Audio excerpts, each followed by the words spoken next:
Assalamualaikum warahmatullahi wabarakatuh. Waalaikumsalam warahmatullahi wabarakatuh.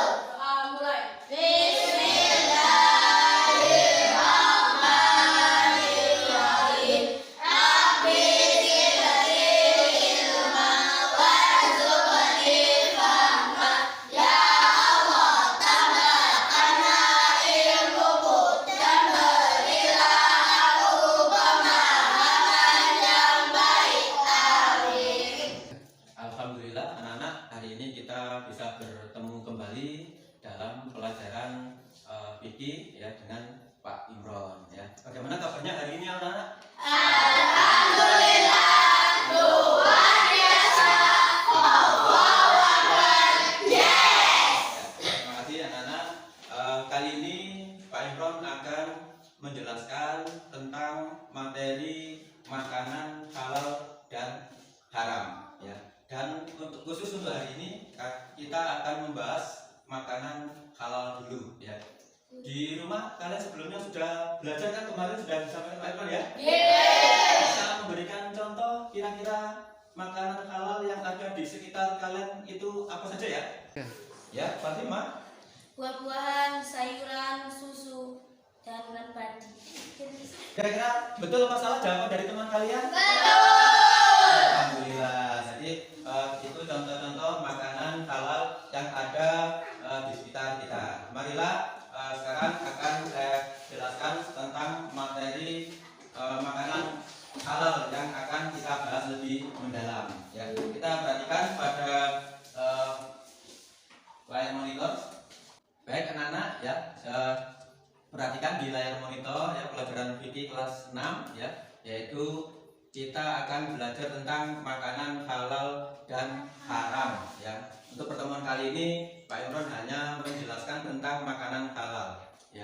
Kenapa sih kita harus belajar makanan halal dan haram ya? Karena kita sudah dianjurkan oleh Allah bahwasanya makanan-makanan yang kita konsumsi haruslah makanan-makanan yang halal dan baik bagi tubuh kita semuanya. Gambar apa anak-anak di sini? Yaitu kisah Nabi Adam. Pernah membaca kisah Nabi Adam ini? Ya, beliaunya pada awalnya kita ketahui ya ditempatkan oleh Allah Subhanahu wa taala di mana? Di Di surga ya, dengan segala kenyamanannya, dengan segala fasilitas yang diterimanya. Tetapi kenyataannya Nabi Adam ini tidak menjalankan perintah Allah ya. Kita perhatikan ya, ini ya. Ternyata beliau ini Nabi Adam sama Hawa ini ternyata karena gara-gara makanan yang dikonsumsi Nabi Adam dan Hawa ini akhirnya diturunkan ke bumi ya, gara-gara makanan dikeluarkan dari surga untuk diturunkan ke bumi. Berikutnya untuk bagian pertama tadi sudah saya sampaikan, kita akan khusus membahas masalah makanan halal ya. Makanan yang diizinkan Allah itu adalah makanan yang halal ya. Jadi makanan yang kita konsumsi itu adalah makanan yang halal. Sementara ya, makanan yang tidak diizinkan oleh Allah untuk dikonsumsi itu adalah makanan haram. Nah, ini yang perlu kita pelajari nanti, bagaimana kita bisa mengetahui mana makanan halal dan mana makanan haram. Ya, berikutnya ya.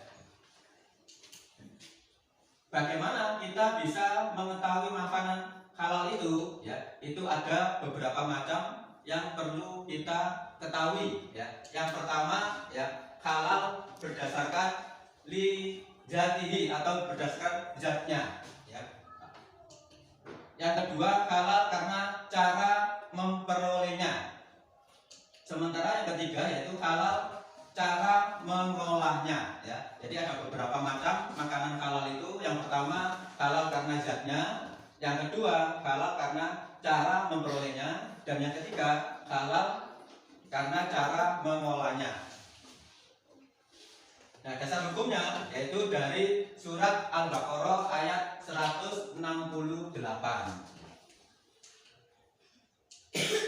Nah, ini ini kita jelaskan dari pertama dulu, halal karena zatnya. Apa yang dimaksud dengan halal karena zatnya? Ini bisa kita lihat ya. Nah, ini ya. Contohnya adalah makanan-makanan dari makanan pokok ya, dari makanan pokok ya. Bisa dilihat di situ ada tahu, ada tempe, ada jagung, ada beras, sayuran dan sebagainya ya. Kemudian ada juga ya dari binatang ternak. Nah, binatang ternak ada ayam, ada bebek, ada kambing, nah, ya unta, betul. Terus kemudian yang ketiga yaitu dari jenis hewan laut ya, dari jenis hewan laut. Semua binatang laut bisa dikonsumsi, jadi halal. Jadi ada 3 macam makanan yang berdasarkan zatnya itu sudah halal, yaitu dari makanan pokok, kemudian hewan ternak, dan dari semua binatang yang ada di laut ya. Ya. Berikutnya saya terangkan tentang cara memperolehnya. Nah ini ya, jadi halal ya, makanan yang kita konsumsi harus betul-betul halal dari cara memperolehnya ya. Jadi tidak boleh dengan cara mencuri, dengan cara korupsi misalnya. Nah ini tidak boleh. Berarti kalau dengan cara mencuri atau korupsi, itu berarti yang kita makan itu adalah makanan haram ya. Jadi harus diupayakan makanan yang kita makan itu dari hasil jerih payah kita sendiri yang halal ya. Terus kemudian yang berikutnya, bukan dari harta yang riba. Apa itu riba? Yaitu menggandakan uang ya. Bisa juga uang yang digandakan, atau bisa dengan cara pembelian yang tidak baik, perdagangan yang tidak baik. Jadi apabila kita gunakan untuk membeli makanan kita konsumsi, ya ini makanan yang kita konsumsi itu jadinya haram ya. Kemudian yang berikutnya, makanan dari hasil pemberian. Ini juga termasuk makanan yang halal kita konsumsi ya. Ya. Berikutnya yaitu halal cara mengolahnya. Nah, anak-anak, makanan yang baik dan sehat itu harus kita ketahui juga bagaimana cara mengolahnya. Salah satunya adalah cara penyembelihannya ya. Jadi setiap makanan yang berupa binatang itu kita sembelih harus menggunakan atau menyebut nama Allah ya. Itu yang dikatakan sebagai makanan yang halal, nantinya kita bisa konsumsi. Yang kedua yaitu cara pengolahan. Apabila kita memasak makanan, bumbu-bumbunya atau minyaknya itu harus kita pastikan dari bahan-bahan yang halal. Bisa memberikan contoh anak-anak, barangkali di luar ada makanan yang haram gara-gara salah pengolahannya. Ada yang tahu barangkali? Pemasak nasi Ya, bisa. Silakan. Pemasak nasi goreng dengan minyak babi. Ya, bagus jawabannya dari teman kalian. Kita kasih aplaus. Terima kasih untuk Liza. Jadi memang ada sebagian masyarakat ya, barangkali terutama yang non muslim, itu kalau memasak nasi goreng itu ada yang menggunakan minyak babi supaya rasanya maupun aromanya itu lebih nikmat, lebih lezat. Tapi bagi umat muslim ini tidak boleh, karena di dalam makanan itu ada unsur-unsur bahan yang haram untuk dimakan atau dikonsumsi ya. Berikutnya adalah hikmah. Bagaimana, apa saja hikmahnya apabila kita nanti selalu menggunakan atau memakan makanan yang halal ya. Salah satunya di sini adalah mendapat kesehatan jasmani dan rohani. Jadi jiwa kita, badan kita sehat jasmaninya ya, karena kita selalu memakan makanan yang baik dan sehat. Terus yang kedua, doa kita akan dikabulkan oleh Allah Subhanahu wa Ta'ala ya. Barangkali bagi kita yang kadang-kadang merasa, oh doa saya kok tidak dikabulkan ya, ini salah satu faktornya itu adalah karena barangkali tanpa kita ketahui makanan yang kita konsumsi itu ada unsur-unsur ya dari bahan yang haram. Karena di luar, kalau kita sering makan di luar, kadang-kadang kita nggak tahu ya.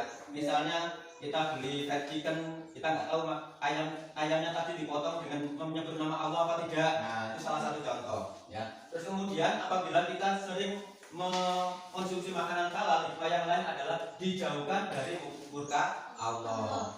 Dan yang keempat adalah menumbuhkan perbuatan baik, sehingga pada kehidupan kita sehari-hari itu selalu kita punya niatan untuk selalu berbuat kebaikan kepada sesama. Dan yang kelima adalah mudah menerima kebenaran. Jadi apapun yang datangnya dari Allah itu kita selalu bisa menerimanya, apapun bentuknya. Nah, kadang-kadang dari kita, bagian dari kita itu ada ya yang tidak bisa menerima ya atas petunjuk-petunjuk Allah, baik itu melalui ayat-ayat suci Al-Qur'annya ataupun dari orang lain ya.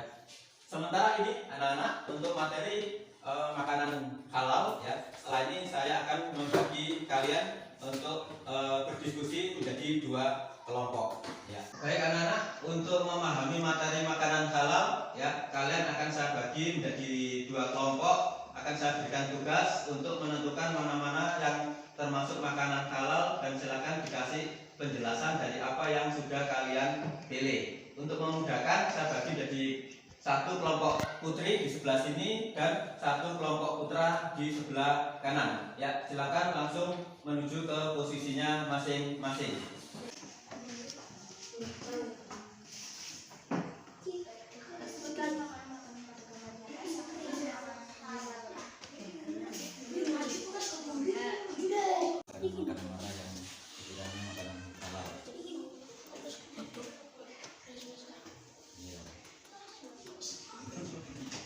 Baik anak-anak, saya rasa sudah cukup waktunya untuk diskusinya ya. Saya minta masing-masing kelompok setelah ini mempresentasikan hasil diskusinya masing-masing ya. Untuk yang pertama saya akan memberikan kesempatan kepada kelompok putri ya. Silakan perwakilan dari kelompok putri untuk memberikan menyampaikan presentasinya kepada kelompok yang lain ya. Diwakili oleh siapa ini? Oke, jadi silakan maju ke depan. Kelompok yang lain diperhatikan ya. Kelompok dari kelompok putri. Atas yang termasuk makanan halal. Jawabannya 1. Burger, donat, es krim, nasi goreng, bakso, kurma, sate, es campur. 2. Jelaskan alasan Anda memilih makanan tersebut merupakan makanan halal. Jawabannya 2. Halal menurut zatnya, halal cara memperolehnya, halal cara mengolahnya. Ya. Sudah? Ya, terima kasih. Silakan kembali kelompok putri. Kita kasih aplaus untuk kelompok putri. Selanjutnya silakan kelompok putra. Siapa yang mewakili? Reski. Ya, silakan Reski. Ya, kasih aplaus. Yo. 1. Sebutkan makanan-makanan pada gambar di atas yang termasuk makanan halal. Burger, donat, es krim, bakso, kurma, sate, es campur. 2. Jelaskan alasan Anda memilih makanan tersebut merupakan makanan halal. Karena makanan tersebut sudah tertulis di Al-Quran dan hadis dan diperbolehkan oleh Allah SWT. Sudah? Ya, terima kasih untuk kelompok putra. Kita kasih aplaus. Anak-anak, terima kasih hari ini kalian begitu semangat ya, begitu bisa menyampaikan hasil diskusinya. Masing-masing kelompok jawabannya betul ya, bahwasanya makanan-makanan yang kita konsumsi ya selayaknya adalah makanan-makanan yang halal yang sudah ditentukan oleh Allah Subhanahu wa taala. Ya, seperti yang kita sampaikan di buka tadi, bahwasanya hikmah kita mengonsumsi makanan halal adalah ada beberapa, salah satunya adalah agar badan kita selalu sehat jasmani maupun rohani. Terus kemudian yang lain, hikmah yang lain apa? Masih ingat? Hikmah yang lain yaitu agar bukan ya, salah, yaitu agar doa kita mudah dikabulkan. Terus juga kita mudah untuk menerima kebenaran dari Allah ya. Demikian anak-anak untuk pelajaran hari ini ya. Marilah kita akhiri pelajaran kali ini dengan bacaan hamdalah. Alhamdulillah.